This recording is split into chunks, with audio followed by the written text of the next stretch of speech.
ആ കേസുകളെല്ലാം തേച്ചു മാറ്റി കളയുകയാണ്. ഇപ്പോൾ കളമശ്ശേരിയിലെ പോളിടെക്നിക്കിൽ നിന്ന് 3 കിലോ കഞ്ചാവ് ഓടിച്ചപ്പോൾ പോലീസ് അത് 300 ഗ്രാമാക്കി മാറ്റി. എല്ലാ മാധ്യമങ്ങളിലും കോളേജ് ഹോസ്റ്റലിലെ SFI നേതാക്കളുടെ മുറിയിൽ നിന്ന് കഞ്ചാവ് കണ്ടെടുക്കുന്നതിൻ്റെ വീഡിയോ ദൃശ്യങ്ങൾ നമ്മൾ കണ്ടതാണ്, ചിത്രങ്ങൾ നമ്മൾ കണ്ടതാണ്. വലിയ പൊതിയായി സൂക്ഷിച്ചിരിക്കുന്ന കഞ്ചാവാണ്.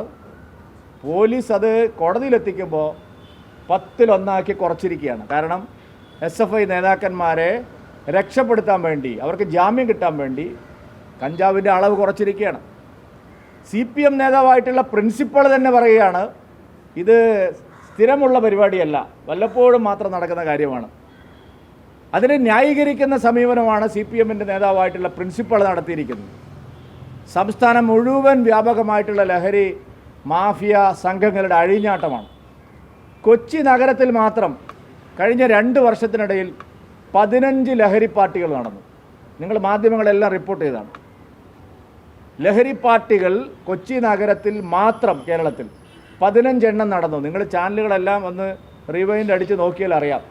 കഴിഞ്ഞ 2 വർഷത്തിനിടയിൽ കേരളത്തിൽ നടന്നതാണ്. ഒരിടത്തും നടപടി ഉണ്ടായില്ല. ഉന്നതരായിട്ടുള്ള ആൾക്കാരാണ് ലഹരി പാർട്ടികൾ നടത്തിയത്. വലിയ വലിയ സർക്കാർ ഉദ്യോഗസ്ഥന്മാരുടെ ബന്ധുക്കൾ, സിനിമാ താരങ്ങളുടെ അണിയറ പ്രവർത്തകർ, സിനിമാ താരങ്ങൾ, വൻകിട പണക്കാരുടെ മക്കൾ, ഇവരൊക്കെ ചേർന്നിട്ടാണ് കൊച്ചി നഗരത്തിൽ മാത്രം ഇത്തരം ലഹരി പാർട്ടികൾ നടത്തിയത്. എല്ലാം സർക്കാർ തേച്ചു മാറ്റി കളഞ്ഞു. അപ്പോൾ സർക്കാരിൻ്റെ സഹായത്തോടു കൂടിയാണ് ലഹരി മാഫിയ സംഘങ്ങൾ കേരളത്തിൽ അഴിഞ്ഞാടുന്നത്.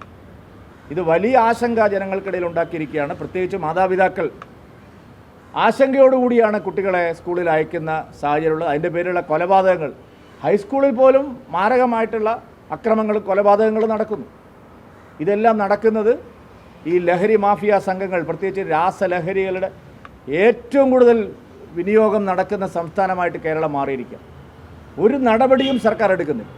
അതുകൊണ്ട് ഈ വിഷയത്തിൽ 23-ാം തീയതി, മാർച്ച് 23-ാം തീയതി 30-ാം തീയതി വരെയുള്ള ഒരാഴ്ചക്കാലം സംസ്ഥാനത്തെ എല്ലാ മണ്ഡലങ്ങളിലും വലിയ തോതിലുള്ള ജാഗ്രതാ സദസ്സുകൾ സംഘടിപ്പിക്കാൻ ഭാരതീയ ജനതാ പാർട്ടി തീരുമാനിച്ചിരിക്കുകയാണ്. ഈ മാസം 23-ാം തീയതി മുതൽ 30-ാം തീയതി വരെയുള്ള ഒരാഴ്ചക്കാലം കേരളത്തിലെ എല്ലാ മണ്ഡലങ്ങളിലും 280 പാർട്ടി മണ്ഡലം കമ്മിറ്റികളുടെയും നേതൃത്വത്തിൽ വലിയ ബഹുജന ജാഗ്രതാ സദസ്സുകൾ ഞങ്ങൾ സംഘടിപ്പിക്കാൻ തീരുമാനിച്ചിരിക്കുന്നു. കേന്ദ്രവിരുദ്ധ പ്രചാരണത്തിൻ്റെ മറ്റൊരു മുഖമാണ് കടൽ മണൽ വാരലുമായി ബന്ധപ്പെട്ട പ്രചാരണം. ഒരടിസ്ഥാനമില്ലാത്ത പ്രചരണമാണ്. കേരളം മുഴുവൻ കടലോരത്ത് മണലൂറ്റുകയാണ്, ധാതുമണൽ ഖനനം ചെയ്യുകയാണെന്നൊക്കെയാണ് പ്രചരിപ്പിക്കുന്നത്. ഒരു ധാതുമണലും ഇവിടെ ഖനനം ചെയ്യുന്നില്ല. കൊല്ലത്തെ 3 ബ്ലോക്കുകളിൽ മാത്രമാണ് എല്ലാ തരത്തിലുള്ള പാരിസ്ഥിതിക പഠനവും നടത്തി അവിടെ നൂറ്റാണ്ടുകളായിട്ട് അടിഞ്ഞുകൂടിയിരിക്കുന്ന മണൽത്തിട്ട മാത്രമാണ് നീക്കം ചെയ്യാൻ കേന്ദ്രം ഇപ്പോൾ തീരുമാനിച്ചിരിക്കുന്നത്. ആലപ്പുഴയിലോ ചാവക്കാട്ടോ കേരളത്തിലെ മറ്റൊരു തീരത്തും ഒരു ഖനനവും കേന്ദ്ര സർക്കാർ ആവിഷ്കരിച്ചിട്ടില്ല. അങ്ങനെ ഒരു നീക്കവുമില്ല.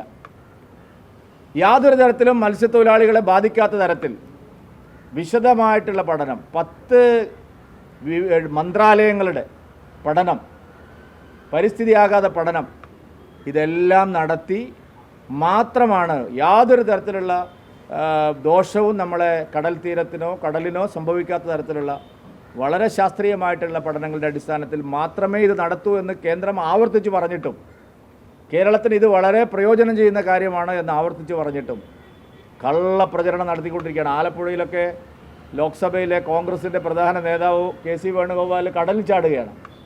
വേണുഗോപാലെ, കടലിൽ ചാടി ആത്മഹത്യയല്ലാതെ ഇനി കോൺഗ്രസിനും CPMനും കേരളത്തിൽ രക്ഷയില്ല. ഈ കള്ളപ്രചാരണം കേരളത്തിൽ നടക്കാൻ പോകുന്നില്ല. അതിനെ ഞങ്ങൾ സമ്മതിക്കില്ല. എല്ലാ വിഷയങ്ങളിലും വ്യക്തതയോടുകൂടി ജനങ്ങൾ സമീപിച്ച് ഈ കാര്യങ്ങൾ ബോധ്യപ്പെടുത്താനാണ് ഞങ്ങൾ തീരുമാനിച്ചിരിക്കുന്നത്. ഏപ്രിൽ 5-ാം തീയതി കൊല്ലത്ത് കടൽ മണൽ വാരലുമായി ബന്ധപ്പെട്ട വിഷയത്തിൽ വ്യാപകമായ ജനപിന്തുണ സംഘടിപ്പിച്ചുകൊണ്ടൊരു വലിയ ബഹുജന സമ്മേളനം ഞങ്ങൾ നടത്തി. അതിൻ്റെ മുഴുവൻ വിശദാംശങ്ങളും ജനങ്ങളെ ബോധിപ്പിക്കാൻ തീരുമാനിച്ചു. ഏപ്രിൽ ആദ്യ വാരം തിരുവനന്തപുരത്ത് ഈ പറയുന്ന ആളുകളെല്ലാം ക്ഷണിച്ച് ഈ വിഷയത്തിൽ ഇപ്പോൾ പ്രചാരണത്തിലുള്ള എല്ലാവരെയും, ഇതിൽ ആശങ്കയുള്ള എല്ലാവരെയും ഉൾപ്പെടുത്തിക്കൊണ്ടുള്ള വലിയൊരു സെമിനാർ ഞങ്ങൾ ഈ വിഷയത്തിൽ നടത്താൻ തീരുമാനിച്ചിട്ടുണ്ട്. തദ്ദേശ തെരഞ്ഞെടുപ്പിൽ കേരളം മുഴുവൻ ഈ ലോക്കൽ ബോഡി സ്ഥാപനങ്ങളെ, തദ്ദേശ സ്ഥാപനങ്ങളെ ഞെക്കിക്കൊല്ലുകയാണ് സർക്കാർ. അപ്പോൾ ആ വിഷയം ഫണ്ടില്ല ഒന്നിലും. അർബൻ PMAY നിലച്ചു, കരാറിൽ ഒപ്പിടാൻ സർക്കാർ തയ്യാറായില്ല. ജൽജീവൻ മിഷൻ നിലച്ചു, ആയുഷ്മാൻ ഭാരത് നിലച്ചു. കേരളത്തിൽ കേന്ദ്രം നേരിട്ട് നടത്തുന്ന, സംസ്ഥാന ഗവൺമെൻറ്റുമായി സഹകരിച്ച് നടത്തുന്നതുമായിട്ടുള്ള എല്ലാ പദ്ധതികളും അവതാളത്തിലായിരിക്കും. എല്ലാ പദ്ധതികളും അവതാളത്തിലായതിന് കാരണം സംസ്ഥാനത്തിൻ്റെ വിഹിതമില്ലാത്തതുകൊണ്ടാണ്. കേന്ദ്രം നേരിട്ട് നടത്തുന്ന പരിപാടികൾ മാത്രമേ ഇവിടെ നടക്കുന്നുള്ളൂ. കേന്ദ്ര സംസ്ഥാന സർക്കാരുകൾ സംയുക്തമായി നടത്തുന്ന ഒരു പദ്ധതിയും കേരളത്തിൽ നടപ്പാവുന്നില്ല. എല്ലാം കാരണം സംസ്ഥാന സർക്കാരിൻ്റെ പിടിപ്പുകേടാണ്. അതിനെതിരായി തദ്ദേശ സ്ഥാപനങ്ങളിൽ മുഴുവൻ, കേരളത്തിലെ എല്ലാ തദ്ദേശ സ്ഥാപനങ്ങളിലും വ്യാപകമായിട്ടുള്ള പ്രചാരണവും പ്രക്ഷോഭവും ഞങ്ങൾ നടത്താൻ നിശ്ചയിച്ചിട്ടുണ്ട്. പദയാത്രകൾ, ഗൃഹസമ്പർക്കം തുടങ്ങി എല്ലാ പ്രചാരണ പരിപാടികളും എല്ലാ തദ്ദേശ സ്ഥാപനങ്ങൾക്ക് മുമ്പിലും വലിയ തോതിലുള്ള പ്രതിഷേധങ്ങളും ഞങ്ങൾ നടത്താൻ നിശ്ചയിച്ചിരിക്കുന്നു.